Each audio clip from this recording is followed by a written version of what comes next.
চোখের জলে নবদ্বীপের সাড়ম্বরে সম্পূর্ণ হয়েছে রাসের প্রতিমা নিরঞ্জন। রবিবার সকাল থেকে প্রশাসনের নজরদারির মধ্যে দিয়ে নবদ্বীপের বিভিন্ন বিসর্জনের ঘাটে হয়েছে প্রতিমা নিরঞ্জন।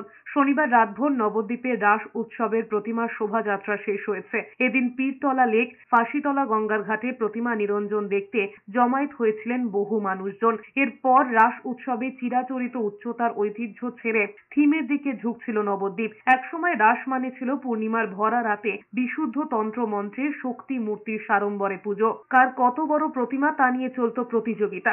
তবে এবছর সেই প্রথা ভেঙে বেরিয়ে এসেছিল নবদ্বীপের একাধিক ক্লাব ও বারোয়ারি পুজো কমিটি। অন্যদিকে শান্তিপুরের ভাঙা রাসের শোভাযাত্রায় অগণিত মানুষের ঢল দেখা গিয়েছে। শান্তিপুরে রাসের শোভাযাত্রা দেখতে ভিড় জমিয়েছিলেন দেশের বিভিন্ন প্রান্তের দর্শনার্থীরা। শোভাযাত্রায় যে কোনো রকম অপ্রীতিকর ঘটনা এড়াতে মোতায়েন করা হয় বিশাল পুলিশ বাহিনী। এদিকে শান্তিপুরে বিজেপি দলীয় কর্মীদের সঙ্গে ঘুরে ঘুরে বেশ কয়েকটি পুজো মণ্ডপ পরিদর্শন করেছেন দলের প্রাক্তন রাজ্য সভাপতি দিলীপ ঘোষ।